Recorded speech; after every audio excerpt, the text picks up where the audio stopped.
Welcome. Thank you for joining us again. Again, my name is Sandy Bauer. Chaplain Donald Rice.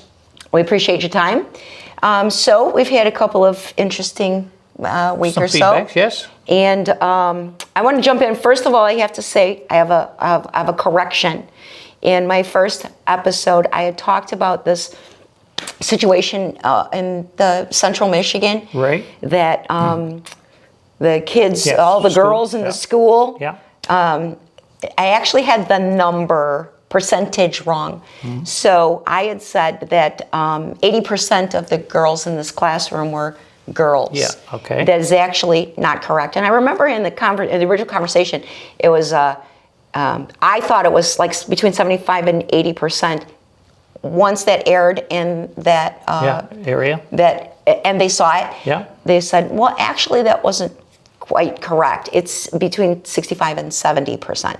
So not 75 and 80. Yeah, yeah. And then the other correction was, well, not literally, not all of the girls are lesbians, not literally all of them. Some of them are bisexual. Yeah. I said, okay, but none of them are heterosexual. Yeah, no, none of them are hetero. So that was the correction. Not all of those girls are lesbians or have come out as lesbians. But no heterosexual. Some have identified as bisexual. yeah. So that's my correction. Okay. I apologize Good. for the. I love if corrections. Misspoke. I mean, you try to Sure. get accurate information. Yep. Depends on and your source. My brain sometimes is old and tired, so Yes, I don't that's true. retain as That's much true. as I should. So a couple of interesting things. I had an epiphany, and I thought of so bad. I saw this video, and I think we're going to be able to put a clip up of this video of a kid in his classroom was turned on his phone. There was a teacher that was passing out cupcakes for Gay Pride Week or whatever. Yeah. Just because I support another thing doesn't mean I don't support straight people too. Just because I'm Mexican doesn't mean I don't also support black people, or Irish people, or ignorant people. Never said it was like that. Okay. Just said he gay, no word. Would you like a special unicorn cupcake for being straight jerk? Yes. All right, come here. Get a straight jerk cupcake for being a pill. I'm just trying to be annoying. You are annoying. You were very successful. Congratulations. Thanks. What a dip. All right. What? A dip. Like a dipstick, a butt head, a weasel.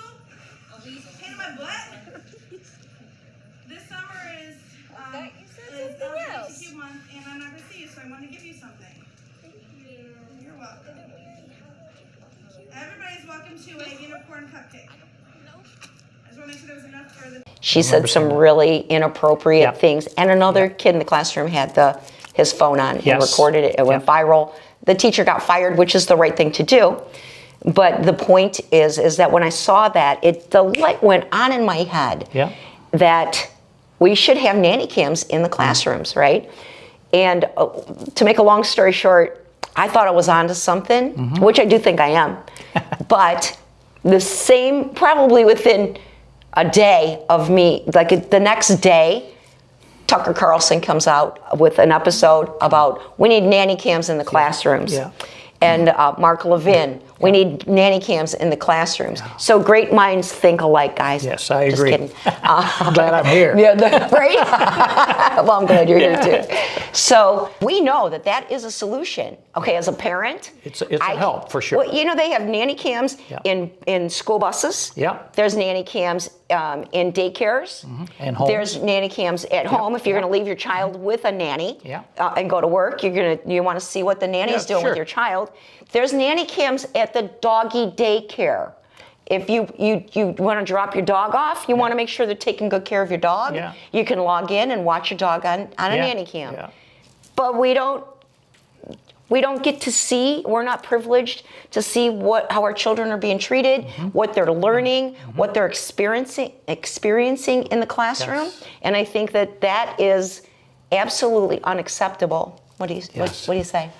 I completely agree with that. Some years ago, I got involved in the school system, public school system. My grandson was in 2nd grade, and some of the things he was coming home and voicing and acting out was really inappropriate. and he would tell us that we didn't know the teacher knew. Yeah. And come to find out, it was kids were being taught then to not listen to parents. Don't ask your parents anything big questions, because you have the ability to decide for yourself. And if you're not really sure on what kind of decisions you need to make, you know who to come and talk to, don't you? And they'd hold their hands out saying, they're telling them, come and talk to the teacher. So then we found out that in that school system, and it was in the city of Warren, a school system in the city of Warren, that they had the books laid out on what they were going to teach. And they were not bound book like this. They were three-ring binders. Three-ring binders, big thick ones. That they created themselves, kind of thing? I don't know who created it. We found out later that the federal government was mandating this curriculum from the federal government to the states, to the local counties, and to the school districts. So, and this is way back. This is back, this is almost 25 years ago. And the books they had laid out there was 45 of us parents there talking about this to the school principal, the board of directors, and the school system leadership. And they would not let us. They said they had 3 or 4 tables and had these books laid out with them, had them open, and in I'll say plastic binder protectors for the sheets. Yeah. And we said, can we take one of the books home and read it? No, you can't take the book away at all. You can read the page there, or you can take a page out, read it, put it back. You cannot take it away. You cannot take a picture of it. And we said, why? Well, we're not allowed to let that go out at this time, because there's going to be some changes down the road. So if you get the information today, next week or next month, it may be different. So that we took that as something's being hid here, so we don't know what it is. But it got to a place where we set up a meeting with the school district, and all of us parents, I'm sorry, there was 13 parents when we got to the school for this meeting. They had us send a list of questions to them 2 weeks in advance. Oh, nice. That we're going to talk to them about at the school at this particular meeting. And when we got there, there was 45, 50 people in this meeting. I thought, wow, this is good. Parents are all here. A lot of people are going to get involved in this. And I allowed the 13 people to kind of appoint me to be facilitator of this meeting.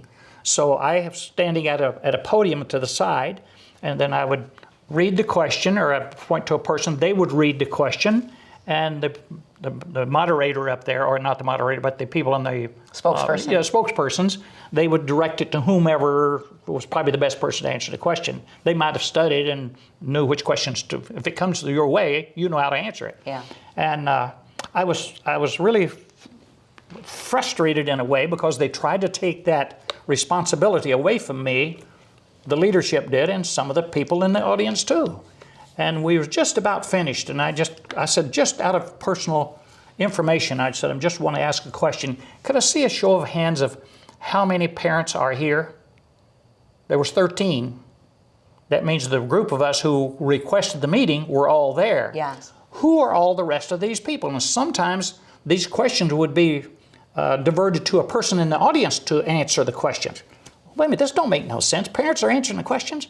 No. Come to find out, it was secretaries, anybody in the school system was there, and they had the stage set, and I'll say the deck was set, so stacked. Gotcha. So there's some of us parents, when we walked out of there, the meeting lasted about 2 hours. When we walked out of there were some parents who apparently wasn't paying attention, and they were complimenting the school system on what a great job they're doing. But in the process of that, they were indoctrinating children, and it was called, this is back under in year 2000. Did you remember hearing the goals 2000? The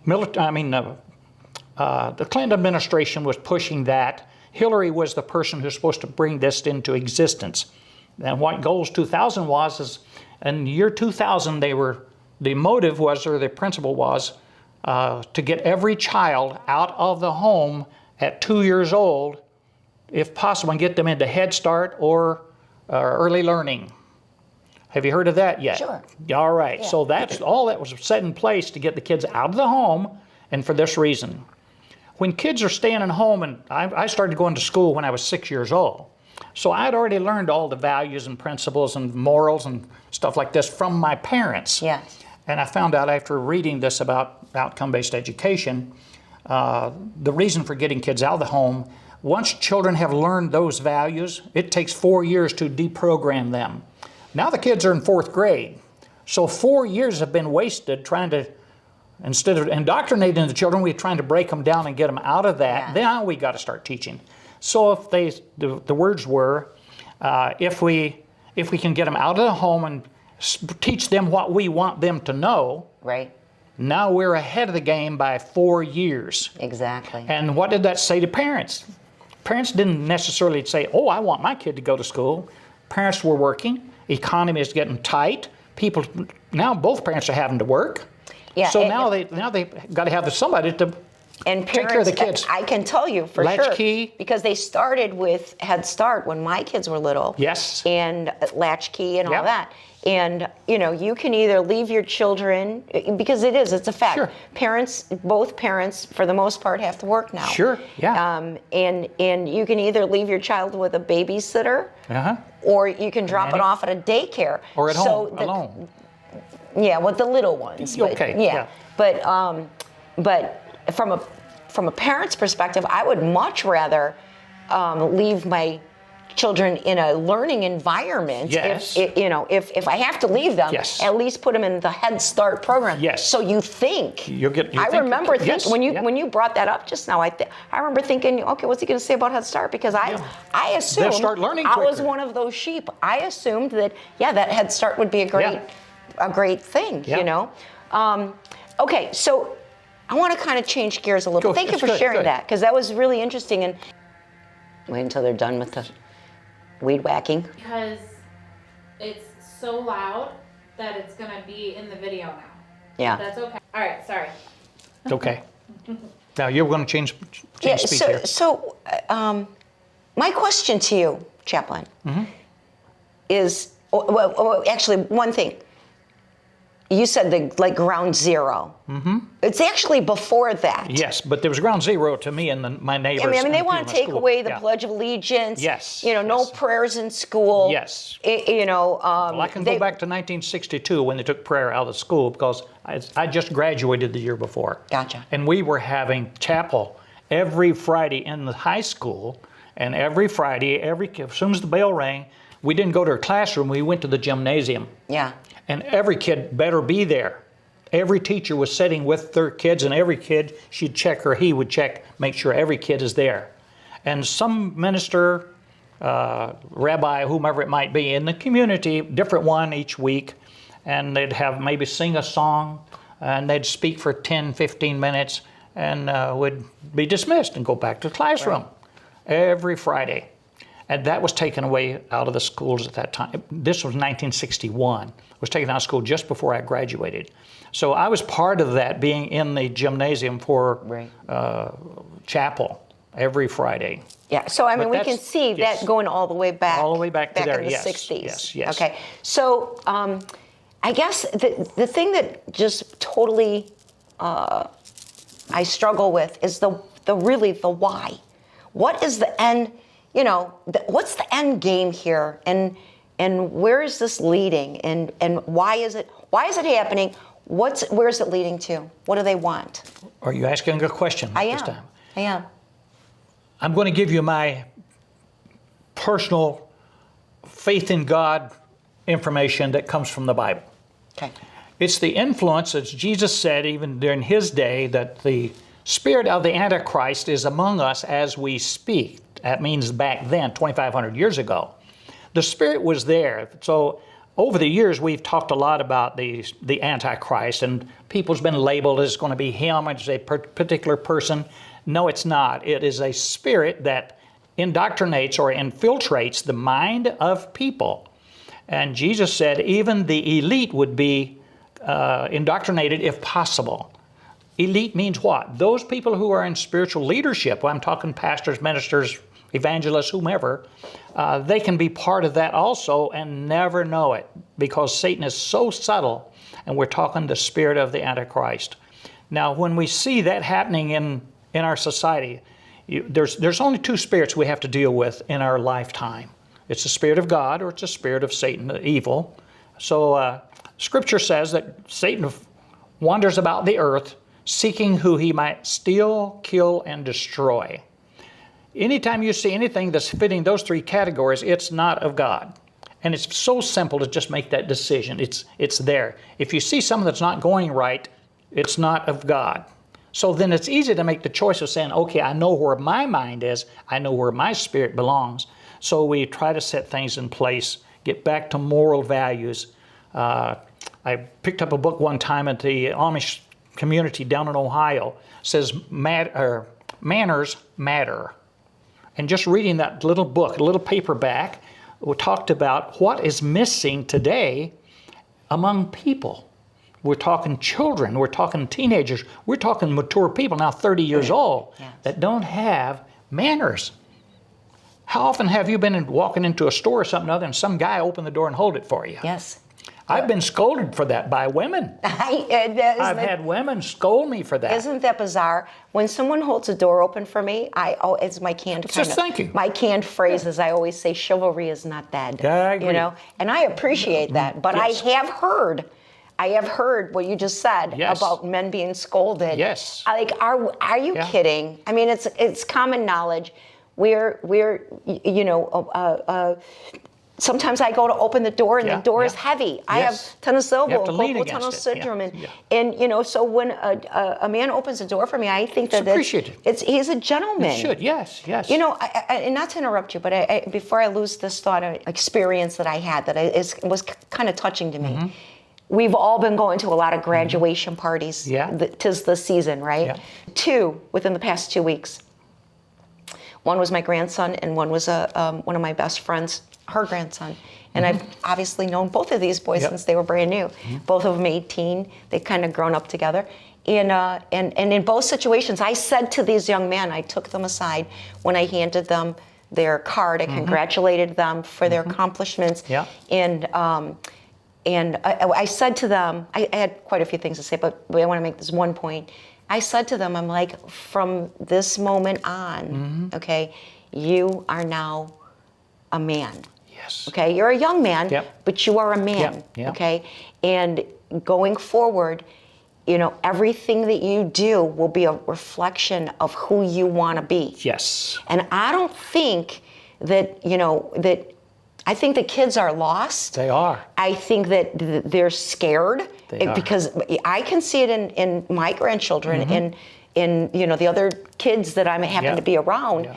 And I'm talking about great kids, amazing kids that grew up in families where the parents and the grandparents were there in support and in teaching them the difference between right and wrong. And I know that not all of our kids in our country have that kind of support that these two young men have. But even with them, you know, they have so much to learn, and they're so confused from everything that they've experienced that we didn't have to. That's correct. And I mean, I think back on it, and if you can imagine, when I was a kid, and in my teens and 20s and 30s, and probably even into my 40s, I've made my fair share of mistakes. We all have. We all have to sometimes. Some of us have to learn it the hard way, and you have to make those same mistakes over and over. But look at the difference in the structure and the foundation that we had and still made mistakes. Yes. You know, we had dinner at 6, mom and dad. My mom stayed home. Sitting at the dinner table. Yes. And, you know, my grandparents are the ones that took us to Sunday school and church on Sundays. My parents didn't, not to knock them or anything, but whatever. You know, we just had a whole different world of teachings of morality and integrity and respect and courtesy and all of those things that the kids nowadays are actually being berated for. Yeah. And you know what I mean? They get beat down. If they bring it up, they're berated, Yeah, if they mention something about honesty, just the word honesty. Yeah, but like you were saying, like if you opened the door for a woman, you know, you may be berated about it. So are these kids. Yeah, exactly. You know, the kids are on the on the in a sports teams or whatever, you know, and that now they want to be gender neutral. They can't even say he or she or his or her. Yeah. The kids are confused. We are destroying. We are. We are destroying them. As a matter of fact, this outcome-based education was related to the dumbing down of a society. I've got literature on that, videos and tapes and literature written, printed. And it's a dumbing down of a society, and we see that in today. I did a Facebook post just I think last weekend, and I said China is #1 in the world in math. Yes. The United States, don't quote me because I don't have to do a correction, but was either 26 or 27 or 28. Yeah. We're 27, we'll say, in the world, and that's just math. We did not rank high in almost almost nothing.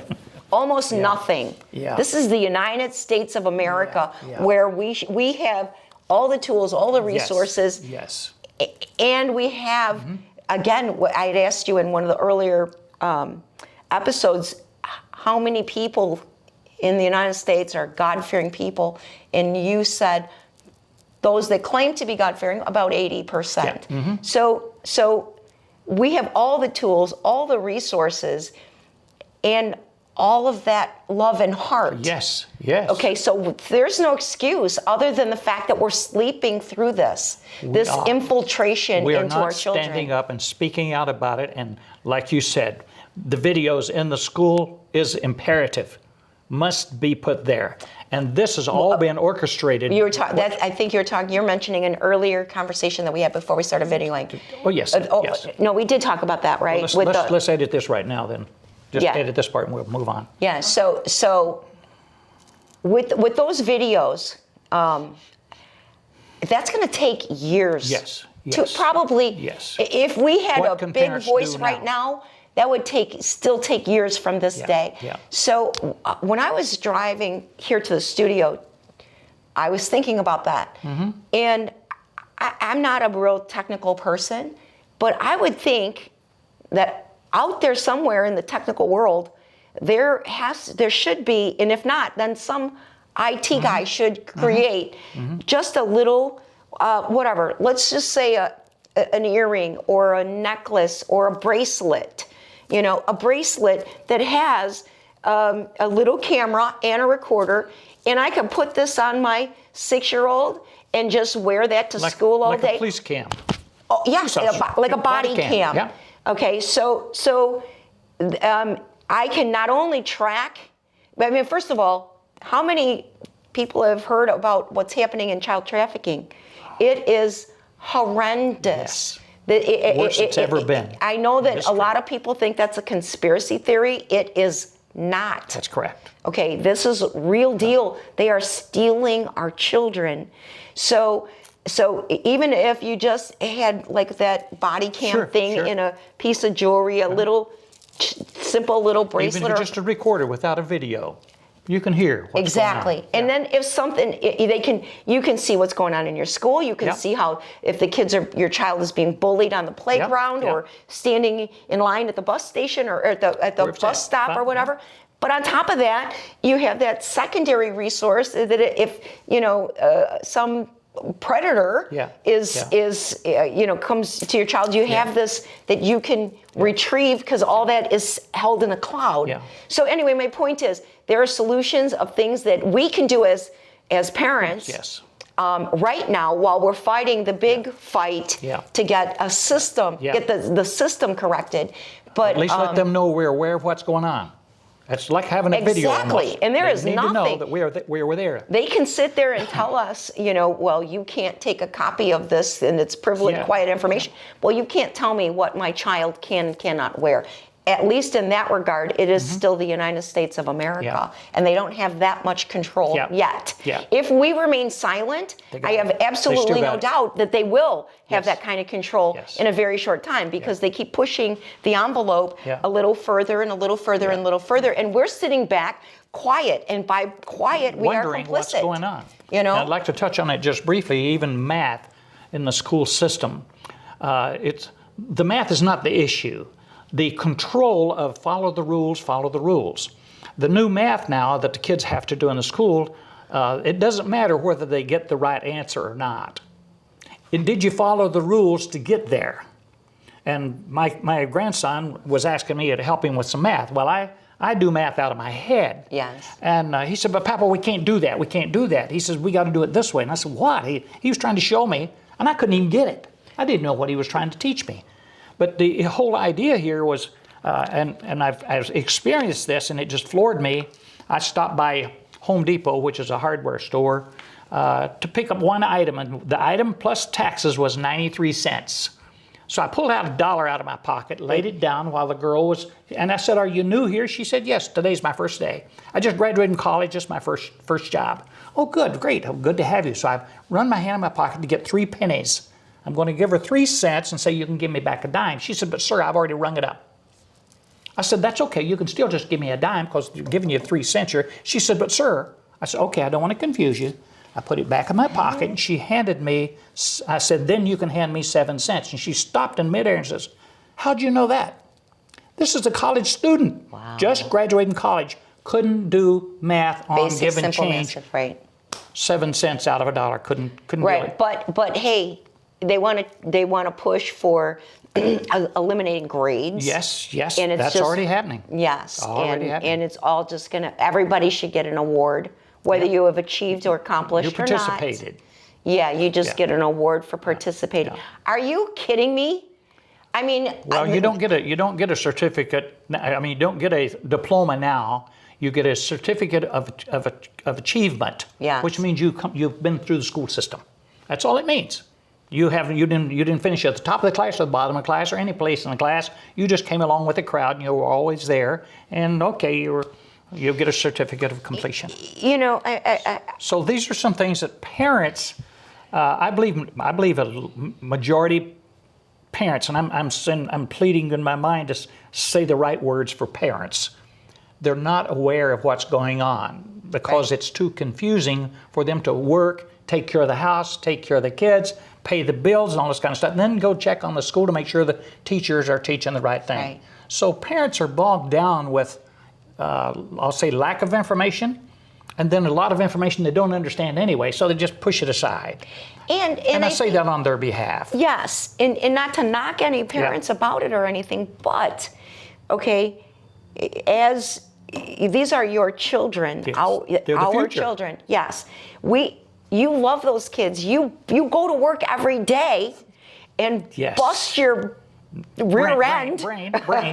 Okay, you bust your brain. Yeah, you get a headache. To be able to support those kids and give them the best of what life has to offer. Yes. But we ignore the foundation of their education. We're really doing our thing. We let the school do their thing, and I'll say we don't understand is what is the school doing to our children that's really stopping them from appreciating this American dream that we always dream about. Exactly. Yeah. Kids don't even know what that is today. They don't. And they somebody had said, I saw a Facebook post once, and it was a kid, like a 20-year-old, that was complaining about the inequality in, the rich and, versus there is no middle class and whatever. And the funny thing is, he was doing a live stream video, right, from his $1,000 iPhone, right, sitting at Starbucks with his $5 cup of coffee, $4.47, whatever it is. Too much. It's not. I used to say that and $1 will get you a cup of coffee, but it's not $1 anymore. It's more like $5. That's correct. With his $150 pair of whatever the cool tennis shoes are now. Yeah, I hear you. Yeah. So how can this generation say that the United States of America is awful, it's a horrible country, as you're sitting there with all of your privilege? Yes. While kids in other countries are literally going to bed with no dinner, food. and they shoes. don't have shoes. That's correct. They don't have shoes. Yeah. You got a closet full. I said something to my grandson about his room or whatever, and he had bunk beds, and he always throws his clothes on top of the bunk bed, and he got rid of the bunk bed. Now he's got a queen size bed. And I said, what are you gonna do with all your clothes? I'll put them in my closet. And I go, is there room in there? He goes, my closet barely holds all my coats. So these kids have more, but that's the way and don't appreciate it because they don't know where it came from. Yeah, and it's not against the kids. That's correct. They just don't have anything to compare it to. Because another thing, because our teachers are not teaching them the difference in living in another country. Exactly. They should be taught. They're tearing down this country in the minds of our children. Exactly. Yes. And is that the Antichrist? That's the Antichrist. Okay. And Satan roams about the earth, seeking who he might steal, kill, or destroy. So if he's still in the mind of our children, what's he doing? He's destroying them too, because they don't know where to go. They don't know how to make decisions today. They don't know who to vote for. They just follow the crowd, so to speak. And when you follow the crowd, you're referred to as sheep, because sheep are what? Dumb. They just follow the crowd. That's why you have a shepherd to guard sheep. Yeah. It's because if the shepherd's not there, they just scatter. And our children are going to be the same way. They already are. We see that happening today. Yeah. If you think not, just look at some of the streets when we have some of these unofficial riots. Everybody just wanting to destroy anything they can. And that's where morals come in. The peaceful protests that we saw peaceful all last protests. year, with the buildings burning and the bombs going off and cars on fire and businesses. And, there's a reason for that, and it's because these children, I say children, but some of them are in their 30s, 40s now. Yes. I see them out there tearing up something that belongs to somebody else. If I had done something like that as a child, and any of my neighbors, I lived out in the country on a farm, so if any of my neighbors had said something to my dad about me just tearing off some ear of corn and throwing it away, Dad would have been on my seat with a belt. But today, son, did you have a good time? Right. Tell me about the good time you had. But it's not a good time. It's not a good time. We have left moral values out of our curriculum. Mm-hmm. We've left honesty. I just had a meeting, I was in a meeting just a year ago, so ago. This was 200 and some people, retirees. Okay. And I got the mic, so me being a chaplain and being the mic, I kind of had the floor. So I just said to them, I said, I'm going to mention some words to you, and I would appreciate, if any of you have heard these words in the media in the last 5 years, would you just pop up your hand and put it back down? I just want to see if there's somebody here. I don't need to know who you are. I'm not here to label you. Mm-hmm. But I started off with honesty, integrity, accountability, responsibility, wisdom, knowledge, understanding. One person's hand went up one time on one word out of 200 people. Retirees. Retirees. What is going on in our system? Well, the idea here was not to check them, but to have them do an evaluation of what they're hearing in our society what's going today. On out there. What's going on out there. So it was nothing to do with them because they hadn't heard it. Didn't mean they weren't using it, but they hadn't heard it in the media, and that was the question. They're not hearing it in the media. They're not hearing it at the schools. They're not hearing it in the church. They're not hearing it in the church. Oh, Lord. Did I say that? Lord, forgive me. But it's existing. We have church organizations that don't want to offend anyone. Well, God knows we don't want to offend anyone, but Jesus said even his name is an offense to the unbeliever. So if a person is offended, what happens? What's needed here? We need to share a little bit more with them about this man Jesus. He's a loving, caring forgiver, redeemer of your sins and set you free. Why are you offended? Right. The idea is the mentality. The Antichrist is anything. Antichrist means what? Anti-Jesus. So anything you see going on today, just about everything you see going on today, if it has anything to do with church or religion or faith, Jesus Christ, Christianity, it's all squelched. Everybody's scarring, or I'll say, scattering or anything they can do to say put it down. You don't want to talk about that. That don't make any difference. Well, that reminds me of another thing too. Is that how many times growing up? Yeah. Okay. Have we all heard? To be polite, you don't talk about religion or politics. Yeah. Or a woman's weight or her age. Guys don't care. Okay, well, that We talk still about applies. We don't want to talk about I just want to how bring it up old so we didn't skim and heavy over that. we are. But my point is, Yeah. is that if we choose to remain silent and we do not talk about what's happening Exactly. in politics and Yep. and what's happening in religion, then aren't we complicit in all the problems There's an that old the saying. directions are going? Yeah, there's an old saying, silence gives consent. So when we're silent, we're telling those people, have a good time, do what you're doing. Okay, so with that said, we're coming up on a long, episode this Yes, time. yes. So I want to wind this down. Thank you so much. There is going to be, at the end, there will be a letter. It's a boilerplate letter. It's a template.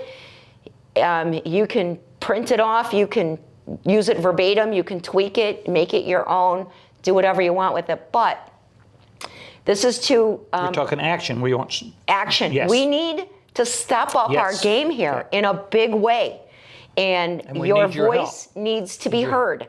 Okay? And so the simple way to do this is, and we were talking on another time about what is important to the politician. Yes. His fundraising for Yeah. his campaign And votes. and his votes. Yeah. Okay? So that's my vote. My vote is important to him. Yes. He needs to hear my voice, and he needs to know what I want of him in his job that he's doing for me. He's representing me. Right. So, and I can tell you how many times I've contacted politicians, they could care less. I've called numerous times and blown up their phones, leave messages. They don't return calls. I'm not saying all Some, of them. some. Yes. And when I say them, not everybody. We You're talking we about get them that don't return the calls. Exactly. Yeah. But I promise you that if we, everyone watching these videos, and whether it's, our American Heart video, Sure. or if it's anybody else's that you're out there, because there's a lot of people Yes, that there are are. trying to push this Doing the movement, same thing we're doing. right? Yeah. And so if we all slam them with letters and phone calls And and votes. emails, And votes. well, they will realize, yes, but those politicians will realize that this is our voice. This is what his community or her community is expecting of him, and realizes that if he wants to get reelected, Yes. he better do what we invite him to, are asking of him to do. So it's confusing when you try to figure out how to reach these people. This boilerplate letter, this template letter, should go to the teachers, to the school, your principal, to the superintendent, to the mayor, to the senators, to the congressman, to the governor, to the president. And make sure you sign the letter. Oh yeah, sign the letter and need put to your know who address. you They are. need to know Yeah. who you are and You that mean it. you are a person registered to vote in this country. Yes. And if you're not registered to vote, you can still send them a letter. You are still their You're still a constituent. voter. That's right. So it's difficult though to take the time to find, not only write your own letter and then do all the research to find out who do I actually send this to. And it's a simple thing. If you just Google on your phone, ask Google, who is my congressman in Macomb County, Michigan? And they will tell you who your congressman is. So, for example, mine is Andy Levin, right?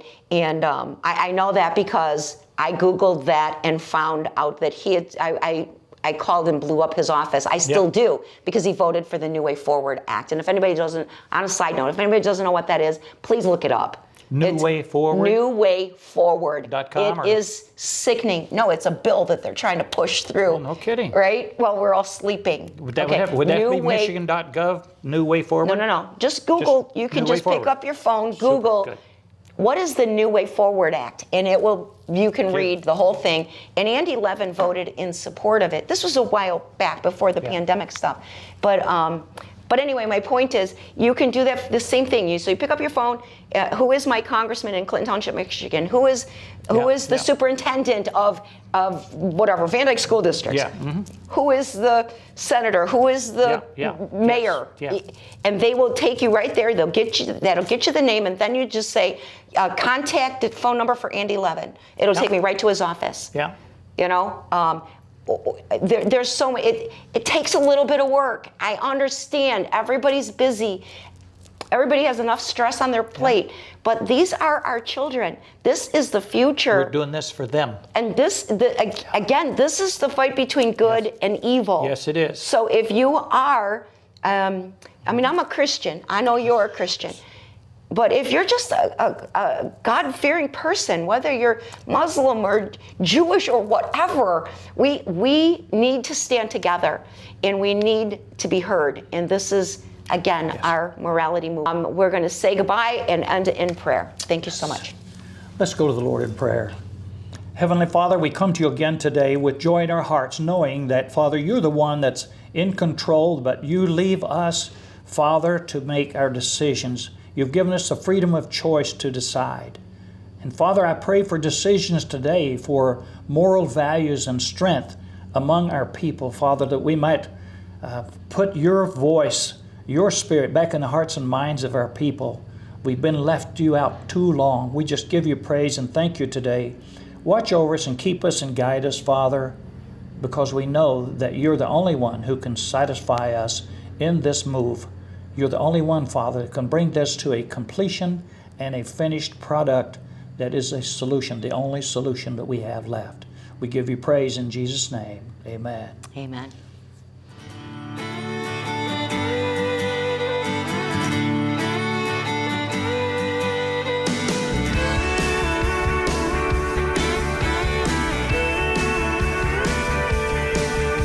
They walked him out with half his pride and a check for 2 weeks' pay.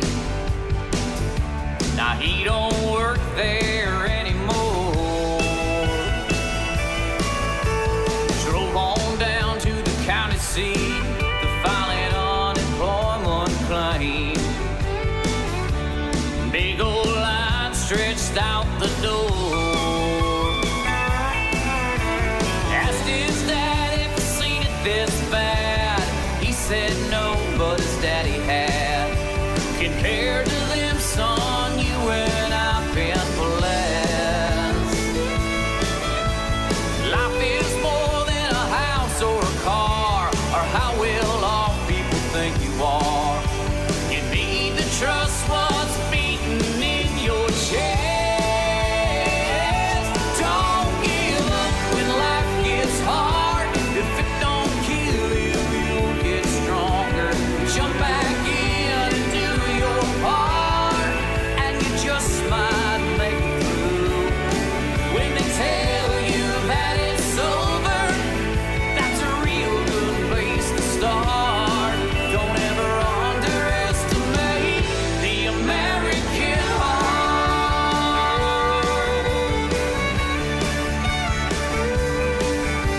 Now he ain't much into politics, 'cause it's a sucker's bet when the game is fixed. Guys in suits make all the rules. He just wants